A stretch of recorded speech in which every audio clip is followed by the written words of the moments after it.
pledge allegiance to the flag of the United States of America and to the republic for which it stands, one nation, under God, indivisible, with liberty and justice for all. Thank you. And Madam Clerk, if you could call the roll, please. Mr. Flasbaugh? Here. Mrs. Hildebrand? Here. Mrs. Hoskins? Here. Mr. Jones? Here. Mr. Mather? Here. Mrs. Schott? Here. Joe Bento? Here. And Ann Etchels? Here. Thank you. And the calendar? Tuesday, March 24th, 2020, there will be a school committee business meeting. Thank you. Next, we have presentations and recognitions. Do you have any recognitions?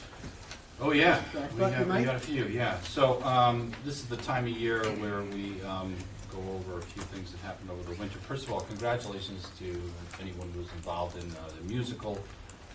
Once again, an absolutely tremendous performance. Very proud to be from NK when I attended one of those. And I also want to, Mr. Foster sent me a whole bunch of recognitions for winter sports. So we don't do this every meeting, but about 3 times a year we report out on how we've been doing. So both basketball teams have qualified for the state open tournament, which begins on Thursday in North Kingstown. The girls play at 5:30 and the boys at 7:15. The boys basketball won the Division I-C and were a Division I runner-up in a very close game on Sunday. Boys basketball head coach Aaron Thomas was named the Words Unlimited Male Schoolboy Coach of the Year, and girls basketball head coach Bob Simeone was named Division I Coach of the Year by the Rhode Island Basketball Coaches Association. So I think we're good in the coaching department right now.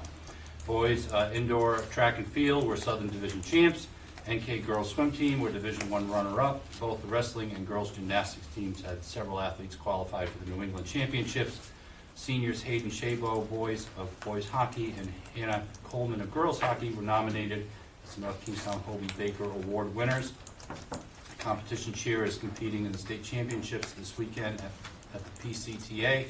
Shane Kenyon football was selected to the Golden Dozen by the National Football Foundation, and James Osmansky was named Rhode Island Football Gatorade Player of the Year. Kai Spittler was named Rhode Island Girls Volleyball Gatorade Player of the Year. So quite a good winter season. So congratulations to all there. I think that's all for now. I'm going to come back at superintendent's comments. Okay. Anything else? So next we have some presentations. So we'll start with Chromebook follow-up.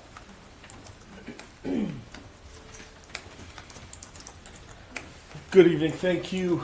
A few meetings ago I was here and I kind of presented our plan for the next refresh of our devices, and at that meeting I put a lot of information on the table, and I said before I take the next steps I wanted to give you some time to digest that information, think of any questions that you may have.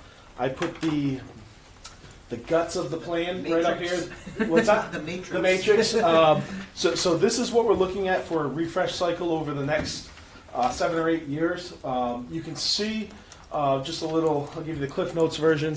We're coming out of a lease where all of our devices are approximately the same age, so they're all experiencing the same technical malfunctions at the same time, which is making parts tough to come by. So what I wanted to do was get us into a predictable cycle of when we're refreshing Chromebooks for kids when they're in first grade, that they'll keep for their elementary career, 6th grade that they'll keep for their middle school career, and then 9th grade which they'll keep for their high school career. So the next couple of years are kind of our gap years, where we have to close the gap of our devices that are 4, 5, and 6 years old while we get into this cycle, which would be for FY24. So FY23 kind of balances out. The only difference in FY23 is we're closing a couple gaps and we're refreshing the kindergarten iPads. But then with FY24, we start executing our plan of refreshing 3 grades and then 1 grade equivalent of staff.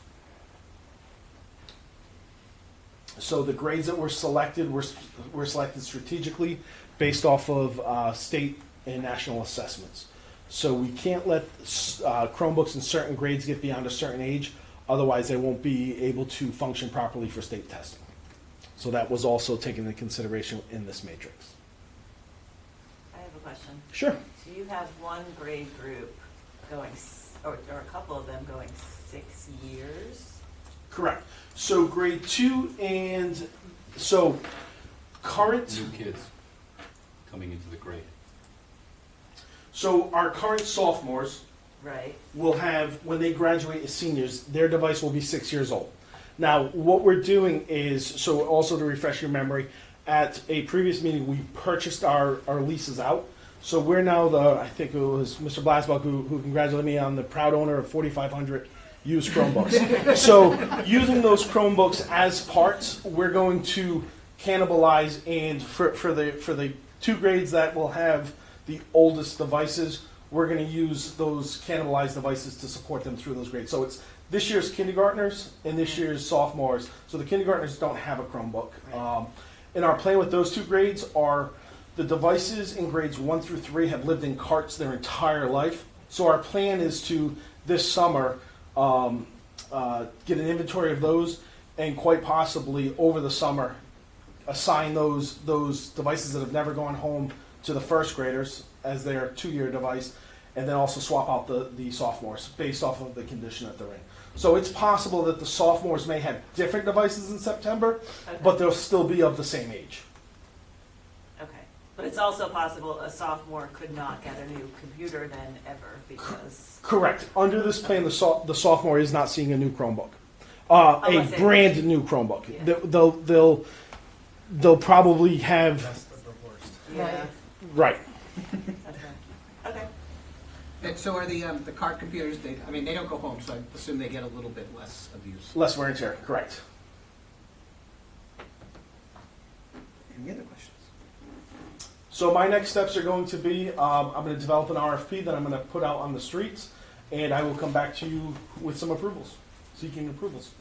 I have one more question. Sure. I That's why I'm don't know, here. first, it could be personal, so keep that in mind because I have a sophomore. I was going to say, you must have a sophomore. Someone's got to solve So- it. But I feel like the high school students are using the Chromebooks Mm-hmm. a lot more than the lower age ranges, and I'm just wondering if you thought through the fact that these sophomores still have to use it pretty significantly for the next 2 years. So I think the elementary teachers would challenge you on that. Okay. The sophomores may use them more outside of school Uh-huh. and for more non-academic reasons than the kids in the younger grades, but they're part of the core instruction at the elementary levels as well.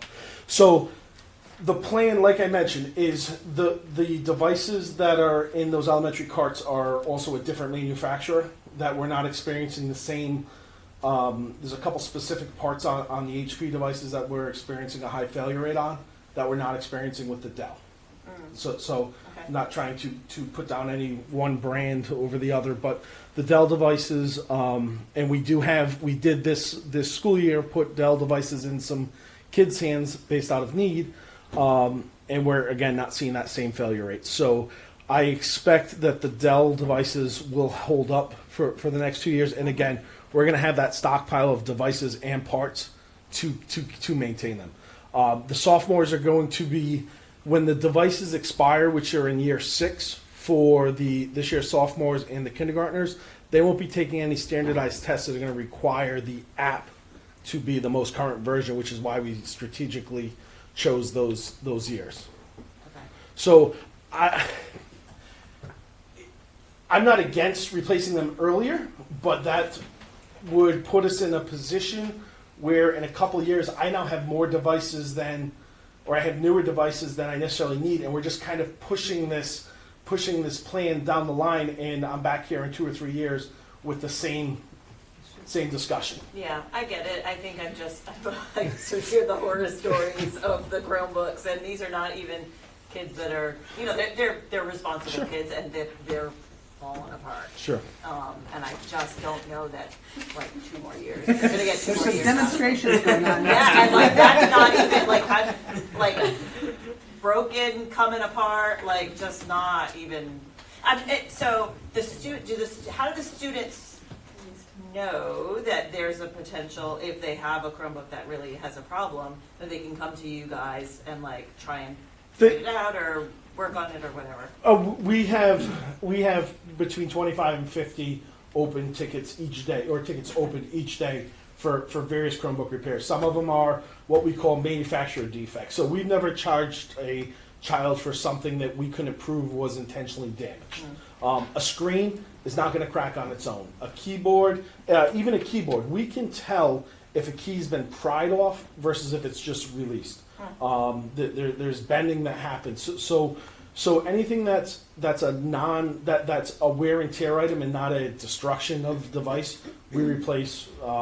Really, no questions asked. Okay. And they know that?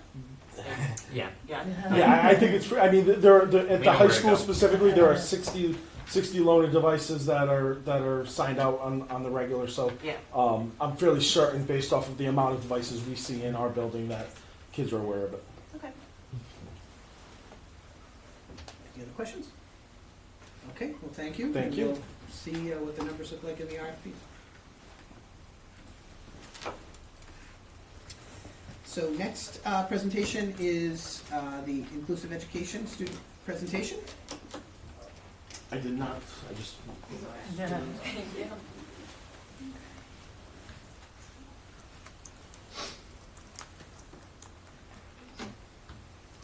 Hello, my name is Vanessa Thompson, and I am currently a senior at the high school. As a part of my senior project, I am advocating to add more specialized programs within the district, as well as bringing more awareness to the specialized programs that we have currently. As I began my project, I decided to do some background research to better understand why inclusive education is so important in the curriculum. And I learned that all students involved have great academic gains because of the programs, and this also correlates with a higher motivation among students. A greater understanding and empathy is achieved amongst general ed students as they work with special ed students and better learn about their differences and accept them for them, as well as help them through the struggles that they may have in schools. Friendships are also created as a result of inclusive education, which helps with role models and opportunities for students to grow academically, socially, and personally. And I think one of the more important aspects to take away from inclusive education is that it fosters a culture of respect and belonging among students, as general education students will learn, like I said before, about the differences that special education students have and accept them for them and help them work through the issues that they have in schools. So currently what we have within our district is for specialized programs. At DMS and the high school, they both have Peer Pals and Peer Partner, which is an adaptive PE class with a mix of general and special education students. DMS was inspired by Peer Partner. And both schools also have unified sports. Peer Partner at the high school has now branched out into other specialized classes such as basic foods and democracy with a mix of general and special ed kids. And there's currently no specialized programs that would be similar to what DMS and the high school have with classes at WMS. But a class that mirrors Peer Pals, I've learned, at WMS would be more difficult because there isn't as high of a special ed population there, just because DMS has more facilities for special education students, and that's why. But I will get into it later, but I do think that a specialized program or a specialized class with a mix of students would be beneficial to Whitford students. As I have witnessed many positive aspects about the specialized programs at the high school, I wanted to learn more about what is going on at DMS. So I decided to go and visit the Peer Pals classes amongst all grades and interview students amongst all grades, as well as Ms. Vanaco, who started the program. Every student I interviewed told me that they love the class, and particularly Lauren Carter, who's an 8th grader, told me that she notices that it helps students grow out of their comfort zone because, like I've mentioned already, general ed students will learn about their differences and help special ed students with their with issues that they may have. And also special ed students will branch out into certain activities that they might not have done before because of this class. I also asked every student if they notice inclusion continuing outside of the classroom, and all of them told me that they do. And I asked them if they invited students to sit with them at lunch, special ed students, and they told me that they do, and that they feel as if strong friendships have been created because of Peer Pals. Most students also told me that their favorite part of the class is the feeling of acceptance. Henry Martin, who's an 8th grader, told me that he loves seeing the joy in everyone's faces every day as they all do their favorite activities together with special ed and general ed students. 8th grade students also told me that they noticed the improvements made from 6th to 8th grade, whether that be with special ed students and the goals that they have to achieve for that school year, or general ed students and learning how to help others better. Also, all students plan on joining Peer Partner in the high school and continuing participating in specialized programs in general, such as Best Buddies, and 6th and 7th graders throughout the rest of middle school. As for some ideas for the future, I know that I don't know everything that goes into planning, but I think that these ideas would be beneficial to our community. For example, I think that a specialized program option at WMS would be helpful for students.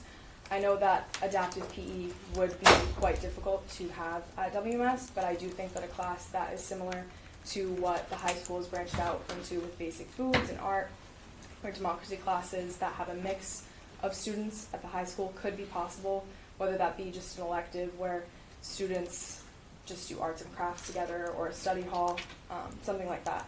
And eventually also to create more options at DMS, which would be similar to what has happened with the high school, where they're branching out into more programs or classes.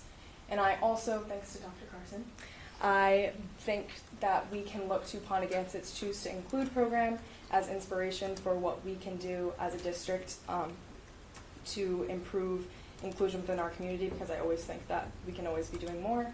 And Pontiganset is the Special Olympics Unified Champion of Rhode Island, and faculty and students each year take a pledge at inclusion. And they recently also inspired Westerly High School to join the movement, as leaders of the program at Pontiganset went to Westerly to speak on this program, and faculty and students have been very interested and want to do the same as they're doing. For my final thoughts, once again, I always believe that we can be doing something for all students, whether it be general or special ed, or any student in general. And I hope that everyone will keep this information in mind during future planning. Like I said, I know I don't know everything about what goes into planning. I'm only a student, but I do think that these ideas just go to prove how beneficial they are, and also we should always be allowing students to get involved in specialized programs, and to always continue that idea of acceptance and inspire students to continue acceptance throughout their lives outside of NK and into adulthood. Thank you. Are there any questions? Any questions? I don't have any questions, but just a comment that I agree with everything you have said, and that the Peer Pals program also starts at Hamilton, so that Yeah. the 5th graders at Hamilton start with the Peer Pals and the special ed program there. I agree that the CLAC folks have already expressed interest in doing the inclusion for the unified sports, and are really looking at trying to get some more information from Pontiganset and Coventry to be able to bring a heightened sense of unified sports to North Kingstown with all our great sports that we have, that we shouldn't, we really should be up there. I love that. Good, everybody. Please continue. With the unified sports in North Kingstown. Little pin that kind of pops in this thing. No, I'm good. So thank you for your presentation. Thank you. Thank you very much. Good job. Thank you for a great presentation, very polished, and Thank you. Should I exit out of this? for your commitment to the topic. Now, Mr. Sweetman's got a lot to, Got a lot to do, all right. live up to here. No pressure or anything. So next presentation will be on connecting sciences at the North Kingston High School. All right, so as I think you all saw my presentation already, and I asked you to think about a class you had in science in high school that was memorable to you. And I asked you not what that was, but why you thought it was memorable to you. And while I'm trying to stall for time just here, because I don't know how to do this because my teacher part came out, is there anyone willing to share out what that was? What made you Yes, think I that? did. I thought about your thing. So, two things. My chemistry and physics teacher was also our soccer coach. So part of the calculations and stuff we did were, for example, the physics of a basketball shot from various distances, or the physics behind taking a penalty kick in soccer. So I think it was sort of relating the practical concepts and theories to stuff we were actually doing out as students. So to see the actual physics calculations of different arcs on a basketball shot sort of brought those concepts more to home than just dropping a rock. Right. Anybody else want to share out? That was a really, I liked it because there's a couple of components I want to touch on that today. Anybody else have any thoughts? No, because we've got to get on with things, right? So I went back and looked at what our core beliefs were at Northampton High School. We want students to be able to communicate, to collaborate. We have tools which are rapidly changing. Mike's just talked about our Chromebooks which are turning over, different software that's available. We want them to think and problem solve, and we want them to be able to apply that to the world that they're going into, which is vastly different for you, is vastly different than what we were in. And there's parts of it which are exactly the same, but there's parts of it which we can't even comprehend of what they're thinking from their perspective. And to keep an open mind on that as we go forward. And the last thing is the citizenship and to be lifelong learners, to apply and to be curious and to want them to be. So how does the science department do that? And that's what I wanted to bring in here today, to demonstrate the developmental connections that the science department's made this year, but towards those goals that we have at the high school for those core values and beliefs. So I wanted to bring up the names of our science department because I think it's important to see those names on there. I've got later on in the slide the acknowledgement, which is really for Rick Powell, because I'm just riding his wave at the moment. I'm, to quote Newton, I'm like standing on the shoulder of the giant, the person that put everything into place, and I'm just sitting there like the guy that went, oh, I don't know what to do this shit. And in that reflection, to be a lifelong learner, I had to become a teacher to understand how I learned. And I had to put myself back into what would I tell my students to do? I would tell them to just keep going and just learn, and just be relaxed in that learning. It's like, on the first day of school, I asked students to fold their arms and then fold them the other way. And I asked them to do that because it feels really uncomfortable, even though it's like a natural process. Learning is unnatural. You don't feel comfortable, you feel out of your space, and I feel well out of my space at the moment. So a lot of what's been going on, what I'm presenting here today, isn't that I did it, it's that Rick Powell put it together, and that he's the one that should be to get that recognition for that. I put Carrie Bergenstock on there. She isn't at the high school, but when she's with us, she CPTs with us. She, when we have those professional days, and I think it's just good to be inclusive of that as well, to recognize her work over at the DA. So the course is offered at the high school. This is just to review where we are of the progression that we have. We have the CT engineering, where we start with physics and biology and then chemistry. As you're well aware, we have the NGSA, which is the Next Generation Science Assessment. That assessment covers all of the high school science standards from the NGSS. Those also include the science and engineering practices, they include the disciplinary core ideas, and then the cross-cutting concepts. Those are the three branches. Now, Dr. Morse and I were sitting in our office the other day as we went through the presentation on getting ready for it, because it's going to be coming up in May. And I remember we had that conversation of, they're just making it a multiple choice test. And for everything that RIDE comes down, in terms of how they present it to us, and then what we actually want our students to do and to be able to perform, I personally feel there's a bit of a disconnect that I want to know how to bridge that divide. In our progression just here, I think we hit all of those. Do we hit them all in a timely manner? Do we hit all of those standards? Do we do those cross-cutting concepts? I would argue that on any given year, when you focus on one thing, you get into that process of, you get into a routine and you don't think about it anymore. So I put this up here so you can see what that progression is, whether it be honors or CP or in the Success Academy level, where we're hitting all of those. I have some reservations about the accelerated program simply because I'm concerned about those Earth and Space Science standards, and that the students are testing in having those standards, but I'm also concerned, like, how is that what we're testing them on at that 8th grade test compared to where they are? But I think that that's, again, a learning part in mind. So part of that communication, collaboration, technology that's in the classroom, I just wanted to, a lot of this is from my classroom. We have, we're a Vernier classroom. We use a lot of that probeware.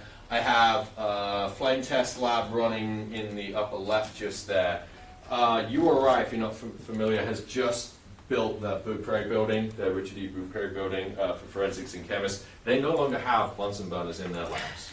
If you were lucky enough to be in Pastore, like I was when I was there, and you're like, it was old and dying when I went into that, it was, just I'll try not to be too graphic about it, but you didn't feel like you were going to be well after you came out of it. They no longer have Bunsen burners because of the safety, and so one of the things that Rick got for me last year was to have these hot plates in there, and that's why I put safety on there. We want our students to have an environment which is going to mimic what they're going to have in college or what they're going to have in their vocation. We want them to know how to behave around technology. We want them to know that they have limitations. One of the things that I was reflecting on as I came here is something as basic as a thermometer, which is what you see here, and the readouts down here. So it's recording data over time. But it's not just like a glass thermometer that has a red liquid alcohol in it that tells that temperature anymore. There's an error associated. I have to teach a student how to get to this program. I have to teach a student that just because it says electronically doesn't mean to say that it's working correctly. I have to teach them how all those things go together, and I see that as part of my responsibility. I don't say that as a negative. It's because what they're going into is going to require those trends of thought too. And it's not just, okay, baking soda and vinegar, it got colder, great. Well, there's other skill sets which go into that to say, well, how do you take that temperature? How much did it go down by? How much is the stuff that you're putting in there, like the mass of it, how does that relate to the mass that comes out of it? Those are some of the skill sets of where I have them collaborate and communicate, because then they've got to share out their data. Now they've got to use either a spreadsheet program, they've got to use a doc, they've got to use some sort of presentation software like we have here. And all of those things go into just one lesson of just putting all that in there. And that's every single teacher. I reflect on it because that's, I haven't had the opportunity to see everybody in the department yet, but every single one of the teachers in the department feels very strongly about technology. And where do we put that emphasis? And how do we get the students who, you have the standards, but I see for myself, I said on the first day of class, there's the periodic table, students, take a look at it. I said, if you never see it again for the rest of your life, I'll be really sad, but you're going to be just fine. But you're going to need to know how to use a spreadsheet. You're going to need to know how to create a document. You're going to need to know how to share your ideas with somebody else and not just put the answer down. And I don't know always what the answer to that is, but I do know that I have the tools here, and I have the staff behind me, and I have the staff in the building even, which is supporting that. And it's always an uphill battle. We're Sisyphus. We're just always rolling that rock up the hill because there's going to be a whole new set of students the next year.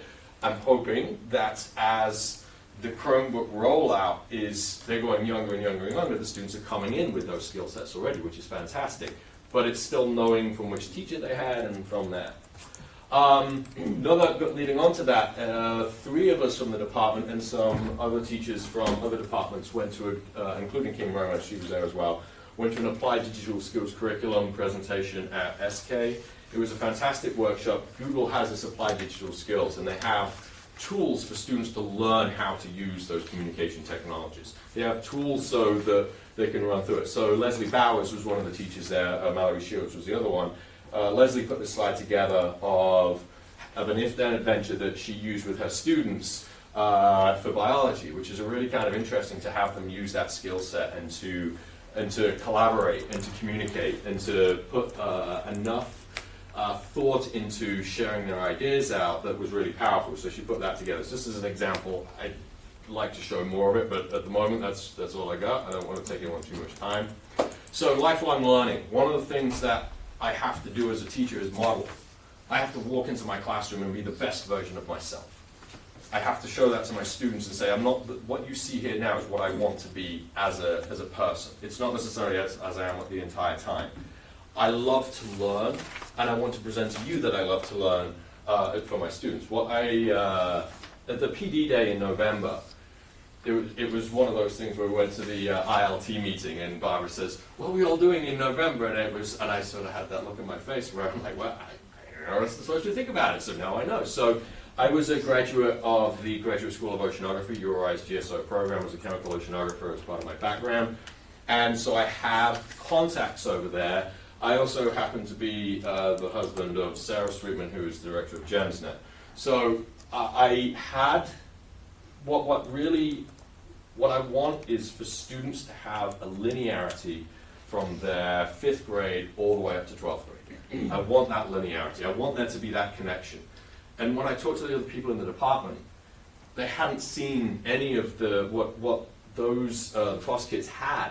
We're not even aware of it. I would like to see, what I would personally like to see, what I want to do is to take a student and say, what have you learned already, so I don't have to reinvent the wheel, because I'm going to use language which is different than what the middle school teachers used. And to make that connection for the students so they don't have to work as hard. So we put this together where the teachers of the department, we've got Rick Gagnon, we've got Erin Proto-Young just there, and Carol Silver, Jim Simmons, looking at the different kits. We went through the kits and like, wow, we didn't even know this was available. This is just basically the show and tell.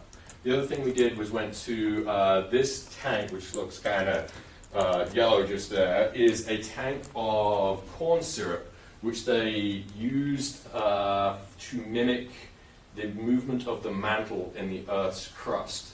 And they were doing research, they were taking photographs of it, releasing air into it and moving. And it was a time that the teachers could then be interested in science again.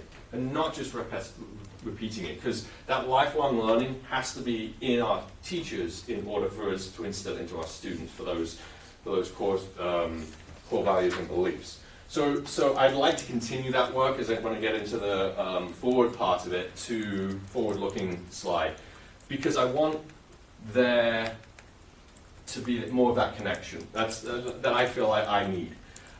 So horizontal articulation, this goes into it. We are vertical horizontal articulation.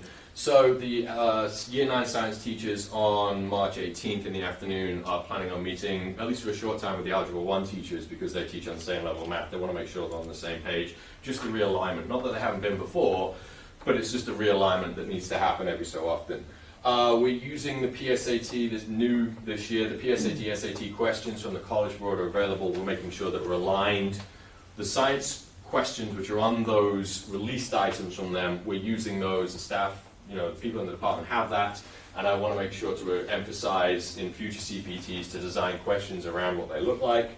And then earlier, 2 weeks ago, the Year 11 essay isn't taught in a class that always has a lab, and I have, the room that I am assigned at North Kingston has a gas tap, so they did that flame test lab and they came in. Now, with the essay students, they can run the gamut. They're highly intelligent, but might have not had all of the experiences that they want to do. So it was in an honors section of chemistry. They had already done the lab, so they became the teachers. And so the students got to mingle together. The essay students weren't all sticking with the same people. They could all spread out.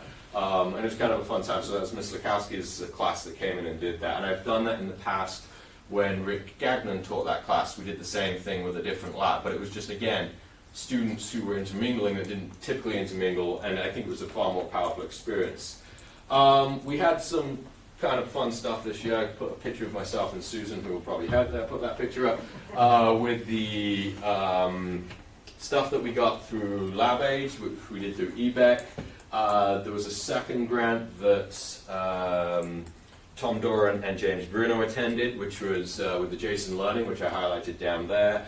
And then Jim Simmons and Tom Doran are going to pilot it's basically a tool to assess environmental education and how it's happening in the state, and they're building the tool and they need somebody to test it out on. And so it's a community planning tool that students will be able to choose how they assign areas in urban areas, how they assign land usage and what that does to populations, which is really kind of a neat idea. So it's a good strength of, I think, for the department to be outreached into the community. So those are some of the wins this year, which I'm kind of proud of. I'm glad that Tom and Jim went with it. It was kind of an arduous thing to get off the ground, but they said they had the time, especially in the AP classes for Tom Doran. After the AP exam goes by, he needs something for the students to be interested in. And Tom is a really big proponent of urban planning, and the project just there. So future goals, more connections with the middle school. I put the gems on there simply because it doesn't matter what it is, that strength, and when Dr. Mansiri asked me today to do this, she asked if I wanted to do it at the middle school. I think that'd be great for next year. If you would grant me that possibility for next year to stand here and say, this is what we're doing now, and this is what we've got our heads together and do that, I think would be a really good approach. Professional development, I think for technology, teaching technology and integrating technology even more than what we're doing so. it seems that every month there's new methods for our students to learn something new. They're teaching us, we're teaching them, and we have to be very plastic in our understanding. It's not just like, oh, we do it this way, and this is the way we do it, and if we don't do it this way, then it's all wrong. Like, I want students to show me that there's more than one way, and if they have a way of understanding, that they can demonstrate that way of understanding for that communication. We went with most of that. Further integrations with other partners where possible. I think this second to last bullet for me is, I envision a time when we might be able to collaborate with either the English or the math department for our CCAs, where the students have to write a lab report and the English department can look at some of those outputs and we do the science behind it. So we're working smarter, not harder. Whether that comes in, but it's just an idea that I had, and then developing outreach opportunities for students' interests. So how do we get students into places where they can go learn on their own and to have that confidence? And I think that is the last slide, so that's it just there. So that's what I have for today. I hope I didn't go take too much time up, but that was what I wanted. Thank you. Thank you. Okay. Questions, Mr. Jones? Yeah, that's great, thank you. Sorry, I'll try to keep it quick. Also, we talked about briefly, I know this wasn't part of it, but, the integration of the 5th and 8th grade NGSA results as to inform up and down. The only couple of things I would add too is, and I was really pleased to see the horizontal stuff, but there's so much math, besides just math, and it's a great idea of something that cuts across math, English, but I'd also say ethics, and civics. There's a key, if we move to more artificial intelligence and we replace people with robots, that's, it's a science thing, but it's an ethics thing, it's a business thing.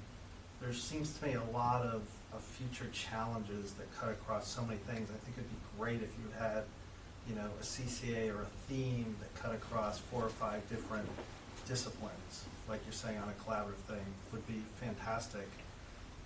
And then the final part also would be, like you're saying, how can we create more independent or directed study opportunities for students to take something they're passionate with and run with it on their own, because it's not something we specifically offer, but they're passionate about it, and we can create ways for them to do those kinds of things. I think would be fantastic. Okay, great. Questions? Any other questions? Thank you very much. All right, You're thank very you very much. Thank you. So next we have student representative report. So Mr. Bento. Okay. So the first item on there is the cell phone policy.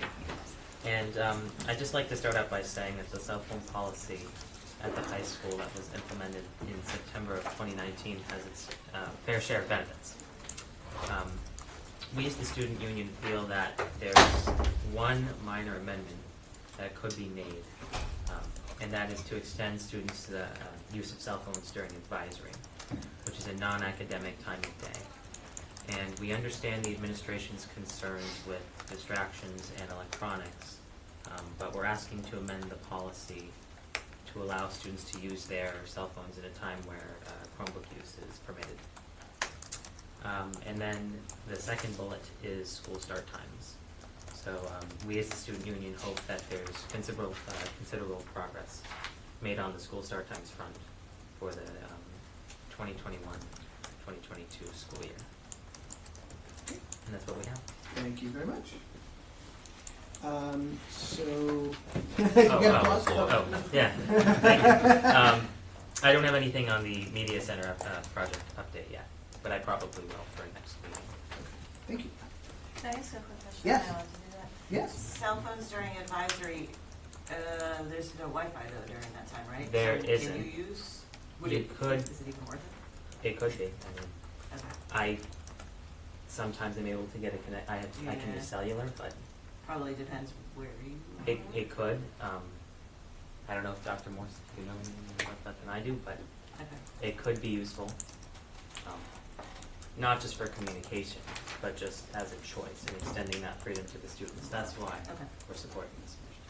Just to clarify one point, I'm just not sure I would consider advisory as totally non-academic.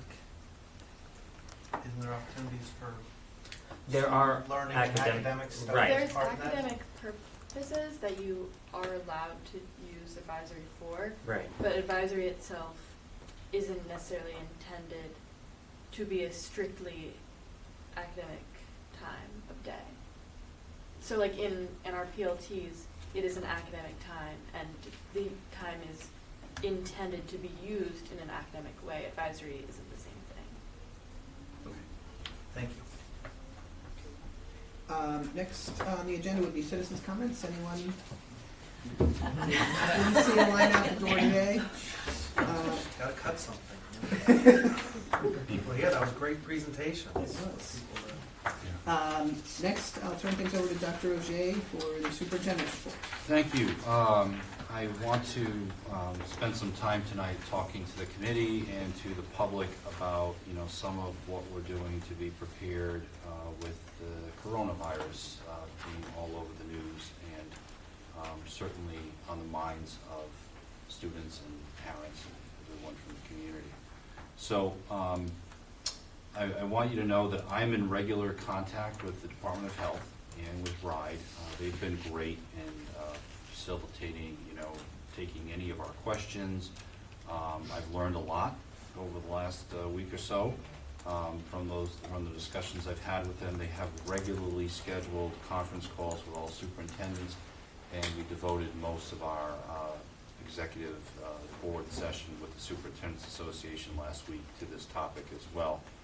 All of us are having very similar questions. So I don't think anyone truly knows where this is going, right? And we see news stories from all around the world and now in the United States of school closures and seeing how this may affect school communities. And so we need to be prepared for a lot. And I want people to know how we are responding. So a couple of topics that have come up just this week.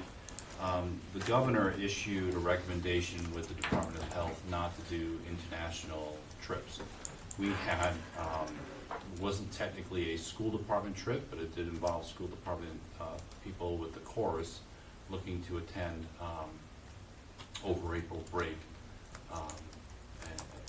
kind of a trip to Austria and Prague.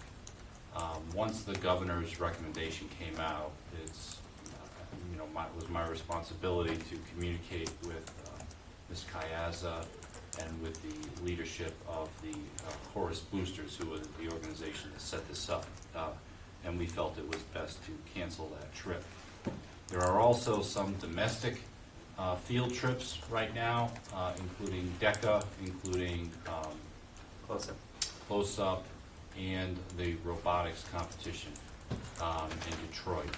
And so those are still a go at the moment, but I know every organization, we see this in every news report, there's another conference of some kind being canceled. Things are changing daily with the state. I have another conference call tomorrow, and it wouldn't surprise me if the Department of Health adjust their recommendation in some way, and so I'm thinking those are a go, but I can't say that confidently, and these may change in the next few weeks before those trips actually happen. And of course, the organizations putting them on are also talking about, they're getting requests from all over the country about this. So, so things have been changing almost every day in terms of these kinds of notifications. So the district has done a number of things in terms of cleaning our schools. Dennis Flynn and ABM, I think is their name now, not GCA, the new set of letters. They have been tremendous with us in making sure that we're well supplied with soap and wipes. They're helping us with cleaning, doing extra special cleaning of the gym lockers. All schools, a lot of areas getting double cleanings every day. Everything I think I've seen about 1 million times over the past week, the importance of washing your hands. So wash your hands, everybody. It's suddenly new. Yeah, it's amazing. But wash your hands and sneeze into your elbow, and if you're sick, please stay home. That is for staff and students as well. You know, all of those pieces of advice that we've heard so many times over the past week, they are truly the most important thing to control this. We have not seen a spike in absences. This time of year, absences can be kind of high because of general flu season in general. But we have not seen, something like we're noticing, far more than in any other year. So that's good news. We are confronted every day with people who will talk to us and say, well, I know of someone who's been, in contact with this person who has the virus. And so it's important to ask those questions. Our nurses get inundated with those questions, and that's okay. That's what they're there for. And when we're not sure, we definitely talk to the Department of Health, and they help us out. They've been really great at doing that. So we continue to work closely with the Department of Health.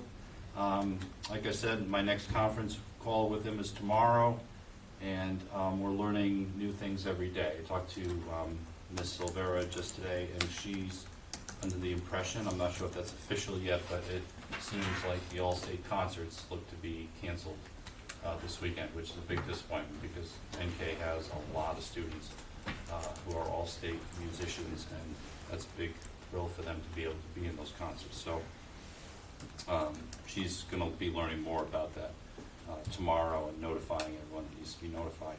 So one question that came up, that comes up to me quite a bit, and you see a lot in the news of schools declaring that they're going to, if they need to be out, they're going to be doing virtual learning days. That seems to be the terminology being used.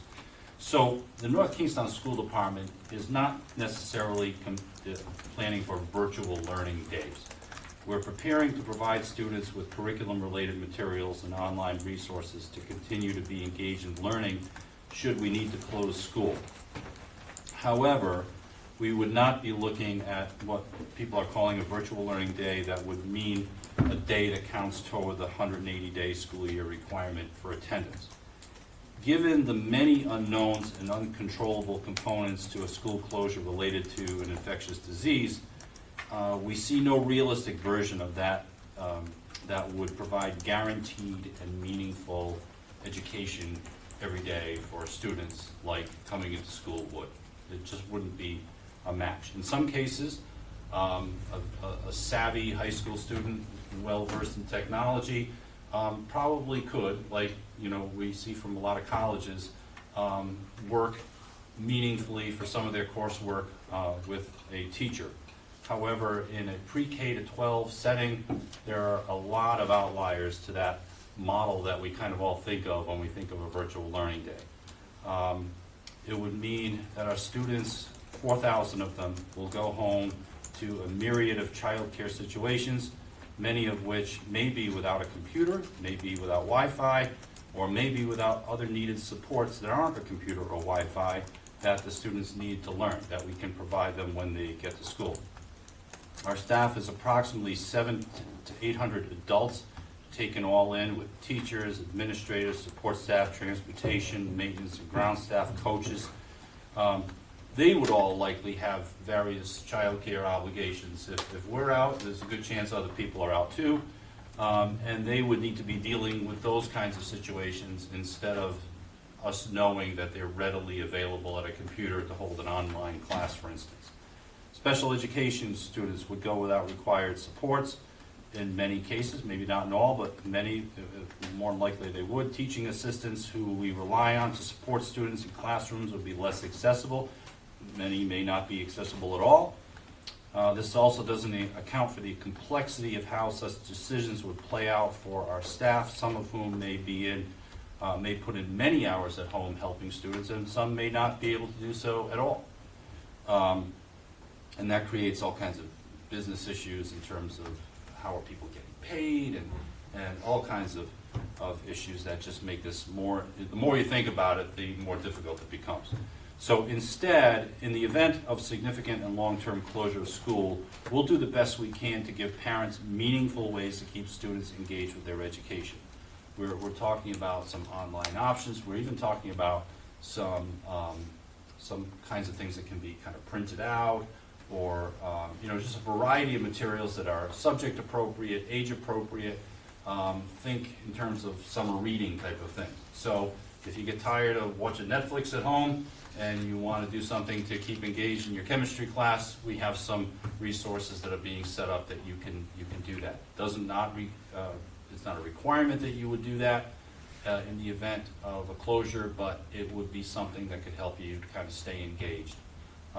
We also would be looking at some issues where, say, AP students who have a test with a hard deadline coming up, those would be situations where we would seek to be, paying teachers overtime to kind of keep in communication with those students and make sure they're in line. But again, many variables may mean that test gets postponed as well. And so what we would be looking to is, making up the days. And that gets a little complicated because it's really hard, if not impossible, for school systems to go into July in making up school days. So, but we would do the best we can, and we would, of course, be working with the Department of Education of Rhode Island about how that's done. And, so far, knock on wood, there's been one school closure. It's not something that has been forced on St. Ray's. They decided to do that, but they were in constant contact with the Department of Health. And the belief for them is that this will be over for them, being closed in a 2-week period. So I don't know if that's the model going forward. I don't think anybody knows. But we're keeping an eye on it. I'm doing my best to keep everybody informed. And I just want you to know those are the kinds of questions that I've had more than any other. So I figured I'd put that out here tonight. And I don't know if anyone have any questions or comments, but. Any questions? I have one question. The trip that you mentioned to overseas, that Yes. was chorus, is that the same one as the strings? There's something else that some folks were doing overseas that was not chorus. There's a DECA Is it the field same trip, or is that two separate trips? I don't think there are two different trips. There's the Galapagos trip. No, not that Yeah, one. that's a And Miss there's the Mason DECA trip, right?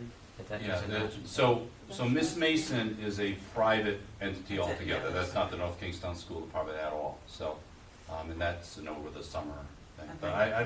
I don't know if there may be some string students attending with them. Maybe but it's yeah. possible. Yeah, there are strengths with Yeah, it. okay. Going So, with the yeah. Right. chorus group. Yeah. Okay. So That's the same they're, trip. they're asking questions about how, can they get their money back and that sort of Yeah. thing. Technically speaking, because this was not a trip that was approved by the school committee or the school department, that's not really our area right now, as it would be with something that was approved by us. But I would think that showing a letter signed by the governor saying that we don't recommend overseas travel would cover that, but not necessarily so. If a student or a parent of a student want to, use the tickets that they have and go on that trip, there are people all over this district who are going to be traveling over April break, and they're free to do so. There's nothing I can do to stop them. So that's a personal decision on everyone's behalf about, how they want to travel and that sort of thing. So that's kind of where they are at the moment. I don't know if they're making, more efforts to try to get all of their money back, no questions asked, but a lot of people are running into those kinds of situations with their travel right now. It's not the easiest thing to do, and you really have to read the fine print when you buy those tickets. There's also some rumors around April break, and I don't know, I just heard this from a couple of parents today who said, rumors. yes, and I I could go down to dispelling rumors thing right now. well, What's just the one you heard? that April break is getting moved earlier, and that the There's schools are no- going to shut down There earlier in there is March. no plan to move Thank April you. break. The other rumor that I know about is that I had made a decision that I wasn't telling anybody about to close school 2 days after the professional day in March. Oh, yeah, I heard that one too. I've never even had that discussion with anyone until I heard the rumor. I'm not planning on it. It is, so if you know anybody out there on Facebook still saying that, please tell them you've heard from the superintendent I think himself. that post went away. So, Just kind of Yes. on that to support you and other superintendents, is your understanding that chances are if one district makes a decision to close, there'll be a cluster of them that make that decision at the same time. Yeah, right, so far it hasn't been that way. You know, I you mean, would it's think, just you would St. think the Ray's, 'cause St. that's Ray's very thing would specific. cause like everybody in Pawtucket to close. That hasn't even So you happened. don't know, like, when you guys have had, like, right now, you know, all the colleges have all suddenly bing, boom, boom, boom, boom, Yeah, yeah, closed.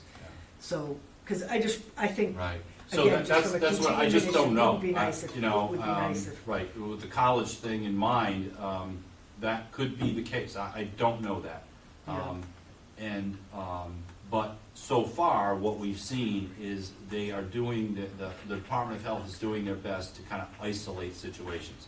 So the Okay. St. Ray's thing was an isolated situation. I've also been on conference calls with them, and, you know, I wouldn't want to be in that situation. They're going through a 2-week period where they close the school and keep all the people who are most closely connected to this in quarantine. And then after that's done, the Department of Health and St. Ray's feel like they're good to go back to school. right, makes And sense. that doesn't necessarily affect any other school, even though you may know a kid from St. Ray's, or you Right. may have seen this kid, you know, at the gym last week, or, Right. you know. They're telling us over and over again, if you see someone with symptoms, then speak up and talk to us, and, you know, but until then, just knowing someone or having some contact with them at some point is not a reason for you to then say, well, that kid goes to this school, so shut down the whole school. Right, right. Yeah, it So- appears like the colleges are closing because the kids have all gone, they're all at spring break and they don't know where any of them are, and now they're all coming back, so. Mr. Jones started all that at Bryant. so- Yeah, It's like- or I think they're, you know, Yeah. the 7-day and then doubling it, so Yeah, I they're, mean, some they're are, just. some are closed for the semester, get your Yeah. stuff and leave, and it's just. Yeah, you some know, are doing the 2-week just Yeah, as the who knows? hedge, so. Yeah. It'd be nice if a group did it together so that no one superintendent is on the Right.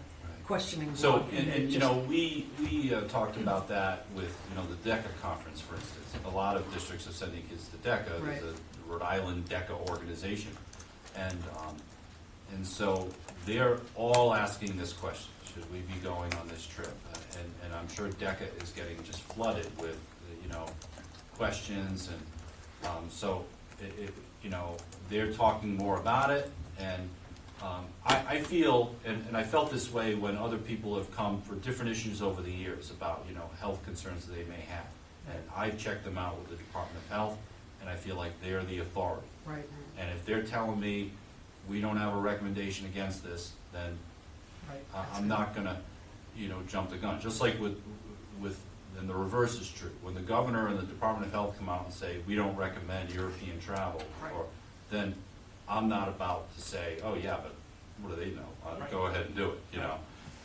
So that's what I'm following so far, but a lot is in play, and, you know, they've been good about sending us about like a weekly update, and I'll pass that along to the community and any more information from the district as I have it, and we'll go from there. It's a bit of uncharted territory. It It sure is. is. It is. Okay, thank you very much. Great science project. There you go. What is that? Biology, public policy, So, Historian. a little bit of that. psychology. A lot of things. Moving into our routine items, if I could have a motion to seal the executive session minutes of March 10th, 2020. So moved. I have a motion and a second. All those in favor? Aye. That's 4-0. And I can disclose that no votes were taken in this evening's executive session. Next, we have consent agenda. Anyone have anything they'd like to exempt? I just want to exempt real quick D 7, 8, and 9, just for clarification purposes. Okay, and I'm going to exempt D1. Anything else? Then if I could have a motion to approve the non-exempted consent agenda items. Motion, Mr. Mather. Second. Second from Ms. Hildebrand. All those in favor? Aye. Any opposed? That's 4-0. For D1, I just know the facilities subcommittee was meeting to recommend the bidder on that after the Yes. initial agenda went out, so I just wanted to get clarification on that. Yeah, so we met with the facilities subcommittee last week to update them on the 4 bids that we received that are in your package. We determined that one of those bidders that submitted information should be disqualified based on an incomplete package. The other three we reached out to and asked for three very important pieces of information.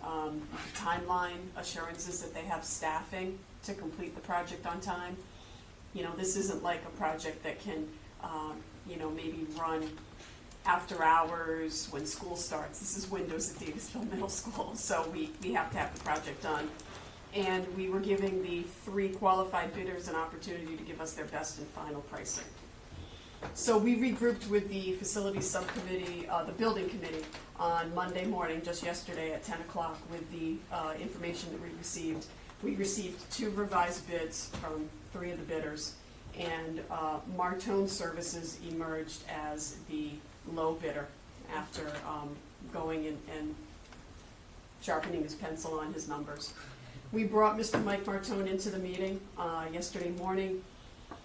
The building committee asked him several questions about timeline, staffing. Mr. Martone is well known to the chair of our facility, of our building committee. Mr. Grundy has been on, involved with jobs that he's been on. Mr. Partridge, our architect, has been involved in jobs. Mr. Martone's company did our stadium bathrooms, very much smaller project, but he did that work last year. And he's also done multiple jobs. He did about $14 million worth of work at schools last summer. So we believe, and the building committee believes, that he's well positioned to complete this job in a timely manner. It's very, very important that we move as quickly as possible. We're really glad that we've gotten out there as early as we have. The manufacturer of the windows is saying it's 14 to 16 weeks before we can get those windows on site. So the faster we can move, the better off we are. So after tonight, we do have another meeting that I have to conduct on Thursday afternoon that's with the town manager, town bond counsel, and town legal counsel, because these are bond-funded projects. So they will have a myriad of questions for us before I can actually say, yes, the job is awarded to Martone Services. We hope that there won't be any delay. I've communicated with Mr. Mollis multiple times that any delay on these projects is we're going to have to do the same thing with the high school air conditioning project. I've been sending them information ahead of time saying, please let me know what your questions are. It's very important that we get this project finalized on Thursday night. I haven't heard anything back. Hopefully there won't be any problems. Both Jim Partridge, our architect, and Jim Grundy will be with us. So we're asking tonight for an award to Martone Services in the amount of $1,268,220 and a contingency on that project, and we would only use that if needed. The reason why I ask for a contingency on these construction projects is because I can't really wait and try to get a school committee together when there's, an issue. I mean, clearly, if it's an issue of some huge magnitude, we have to figure it out. But when you're talking, change orders that might bring the project down, might bring it up a little bit, things that occur, I need to have some flexibility so that I can work with the architect and say, look, I just keep going so we can get the job done. Thank you. I can have a motion to approve that. So moved. Second. And so it would be, just for clarification, so it would be, yeah, I'll make the motion. All right, so I'm gonna, Withdraw your second. withdraw Withdraw my motion. We'll do that again. I'm going to make a motion that we approve the award of the contract to Martone. Mrs. King, we don't need the specific numbers for the contingency and everything. You just read out a number. I didn't. Yes, so actually the total that you would be approving, the contract for Martone Services is $1,268,220. Mm-hmm. And I'm asking for a contingency of $127,000. So you're approving $1,395,220. Okay. So And I'd also just like to note that taking the step that we took, and this was in conjunction with Jim Grundy, the chair of the building committee, and Jim Partridge, taking the step that we took to ask the 3 qualified bidders to sharpen their pencil, reduce the price of this project by $109,000. So that's really a big deal, and and again, we're early. We're early on getting projects in the queue for some of these contractors. So I'm going to make my motion that we approve the bid award to Martone in the amount of $1,268,220 plus a $127,000 contingency if necessary, for a total of $1,395,220. Second. I have a second from Ms. Hildebrand. Any discussion? It says here, completion date of August 17th. Yes. This is not weather dependent then? They can still install windows if there's bad weather, right? Because otherwise, I know we had this problem with other projects. No, they should be fine. So what they're gonna do is, the way they're gonna do this plan is, there's a lot of work that needs, they call it mill work, so there's a lot of work around the sill that needs to be done, and there's some asbestos abatement that's gonna need to be done. So they do the pre-work, and then they take the windows out, they board up the windows. So the windows are pulled out from the outside, okay? So then they board it up, and they keep moving in sequence, and put in the new window, put in the new window, put in the new window. But, I mean, if there's rain or whatnot, unless it's like, unless we have a hurricane, that's a different story. But just, no kidding. With the way things are going, you never know. Keep going. But otherwise, no, if it rains, you have your normal summer weather, they'll be fine. Yeah, I'm just thinking You that's. know what you just I said. know what I just said, Okay. All right, we have a motion and a second. All those in favor? Aye. Aye. Any opposed? That passes 4-0. Mr. Jones, you exempted D7, 8, and 9. Motion to approve D7? A second. Motion from Mr. Jones, Yeah, second from Ms. my just Hildebrand. question on that is just for the committee and public to clarify that that's FY '21 money and just verify that it's with budgeted funds. Yes and yes. Yes, okay. I'll make that point clear, assuming we get funds for the FY '21 budget. Any other questions? I think we're gonna need the internet even if we don't, so So we we'll have to have figure that one out. a motion and a second. All those in favor? Aye. Any opposed? That passes 4-0. D8. Motion to approve D8. Second. Motion, Mr. Jones. Yeah, second my Ms. only Hildebrand. question there was, I know School Spring's a pretty popular one, it's just a pretty significant request, and so, and we find these other things like with Qualtrics and others that are tending to get a monopoly, that they're increasingly more and more exercising that pricing power, and just in the future, if we think this is a trend, whether there's other, I mean, it's not for this one, obviously, but Right. just noting that's a pretty significant price increase. Okay. So. Yep. So we have a motion and a second. All those in favor? Aye. Any opposed? Passes 4-0. I'm sorry, I didn't get who made the second on that motion. Ms. So I think it was me. Okay, thank you. D9. Motion to approve D9. Motion, Mr. Jones. Second, Mr. Mather. I just wanted to ask the administration just what exactly the free material is, and do we get access to online stuff? from Yeah, our so help?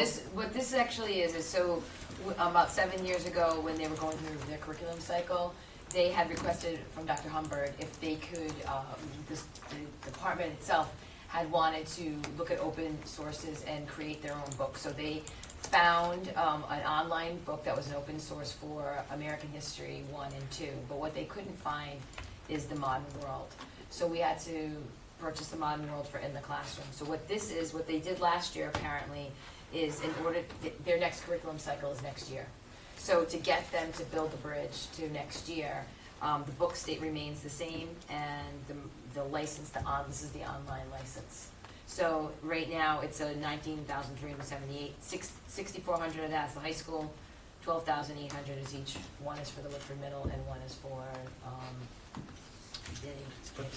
But there's online site associated with this? Yeah, They so can that gets access- updated, and that's what happens. In order for them to, so what we ended up doing is, we have to update this every year, so it's usually like a 6-year or something like that, but we only did it for a year, because we don't know if they're doing curriculum cycle next year, what it is exactly they'll want to do. Got it. Thank you. You're welcome. So there was a motion and a second. Any other questions? All those in favor? Aye. Any opposed? That passes 4-0. So that completes the consent agenda. Next, in your packet was the school committee meeting calendar. If I could have a motion to approve item F. So what are we on? What's it under?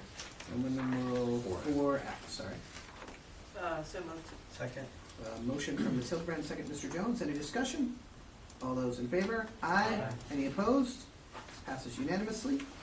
Anything on the 2019-20 budget? No. 2021 budget. So we have an update, and this is, I'll hand things over to Attorney Carroll for an update on the Commissioner's ruling regarding the Compass School. So, this decision should be the school committee man Bob Jones's decision.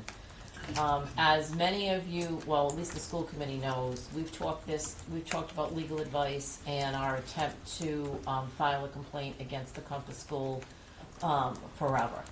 And I'm sure that many nights, some of you are like, Bob, are you bringing this up again?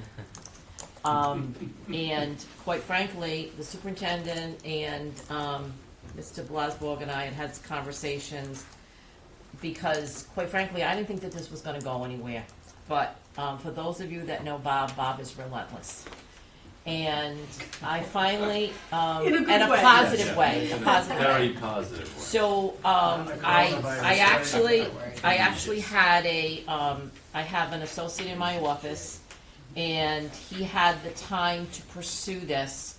And I basically said, listen to what Bob has to say and move forward on this complaint at RIDE. Well, I'm happy to say that on March 5th, RIDE gave us a decision that was favorable to us. Now, let me explain. Right now, we're spending almost $575,000 this year on tuitions through the Compass School. The Compass School had a catchment area, and basically they were taking children predominantly from South County, to the point where we had, out of their 197 students, we had over 21% of those students from, 24.37% of those students from North Kingstown. And Bob's position was, and we listened to him, they're not taking any students from Providence or areas outside of South County. Even though 90 students from Providence applied last year, they took none. And this was illegal. And so what happened on March 5th is that the Commissioner of Education agreed that the percentages were illegal and that Compass School can no longer follow their percentages. Now, we're not sure that we're going to make a lot of money this year, and I think I talked to Mrs. King and Bob about it. I mean, we may save 1 or 2 spots this year from coming from North Kingstown, but once this is fully implemented, because now Compass has to prioritize providing places to applicants who are economically disadvantaged, including applicants who are foster children, homeless, participants in a Head Start program, or whose household qualify for supplemental nutrition assistance program or meet federal poverty guidelines for additional school services. And now that we don't depend on them taking all of their students from South County, we're hoping that maybe this year we may only save 1 or 2 students, but in years to come, we think that the number of students that will come from North Kingstown will decrease. Because we were successful, because we were able, using Mr. Jones's information, his research, his background, I mean, he basically could have gone and argued this case better than we did. Because we use everything that he had provided us, Compass School now has to change its lottery procedure. And I think, Mrs. King, you said that if we saved just 1 student this year. Well, and it builds, so Compass is a K-8 school, so that means 9 grades of, right now, it's $12,000 to $13,000 per year is our charter number, it's 12.5. I don't know exactly what it's gonna be for FY21, so that's 9 years at $13,000 plus as you go through the years, so. No counting siblings. Right. Yeah, exactly, so it's a big deal because it builds. And that's what Mr. Jones has looked at for the long term, and there's long-term savings for the district. So Mr. Jones has done his best to, charter schools have been his issue. The amount of money we pay to charter schools have been a concern and have been something that Mr. Jones has spent a lot of time researching.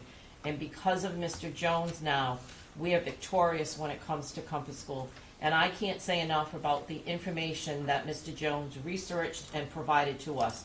I basically took his information, put a cover letter on it, sent it to the Department of Ed, and said, we want to file a complaint because of what Mr. Jones has found. So when it comes to budgets, when it comes to saving money, when Mr. Jones preaches it, he kind of he puts it together.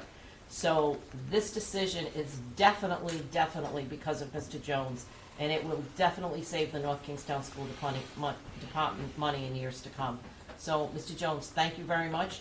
Thank you for your relentless time you spent, like, sending me emails and talking to me and pressing it when I really didn't think that we would be successful, because I wasn't sure we even had standing. But Bob did, and because of Bob, North Kingstown is going to be able to save money on this charter school. Thank you, Mr. Jones. Thank you. Yeah, but I just want to make the point though, it's less about the money. You can't sort of divorce it, but this is a school that, by right and other things, is a fairly high-performing charter school, but it's also now the least diverse school in the state, 309 schools. So the fact they're taking 40-something North Kingstown kids and 0 were minority and 0 were low income should be troubling to everyone. So I view this more as a win for educational opportunities in the state, which is ideally one of the main purposes for charter schools. And the fact that there was hundreds of minority and low-income families that were essentially being shut out without knowing about it, I think is the far more important issue than, whether in the end North Kingstown, saves a little or not. So. But it was the money issue that let us have standing to be able to fight this case. So, again, Mr. Jones was right, and he did a fabulous job. Yeah, because what it does is it essentially corrects they were disproportionately taking children, not just from South County, but from North Kingstown, and in violation of the specific terms of their charter. But this allows a whole group of students in other areas of Rhode Island to have the opportunity to attend that school that wouldn't have before. And that is, the real victory. So it's really not just about money. It's more about getting, the school to do what they were really created to do, which is, to provide an alternative, not just to sort of select hand-picked group of students that they were looking to market to. The day before we got the decision, they threw out a settlement offer to us. And Bob and Greg, I think you were, and Phil and Mary, we had conversations. And Bob said, okay, if they do A, B, and C, well, they didn't. And I said, so we said, let's roll the dice. And I'm glad we didn't, because we won. And again, Bob, thank you. I think it's also worth noting that this is not about, trying to get at the Compass School, or, a lot of good people work at the Compass School and they do good work. The issue is that I think people can understand the rationale for a charter school when you need an alternative that is better than the school you may be going to. That is not the case in this situation.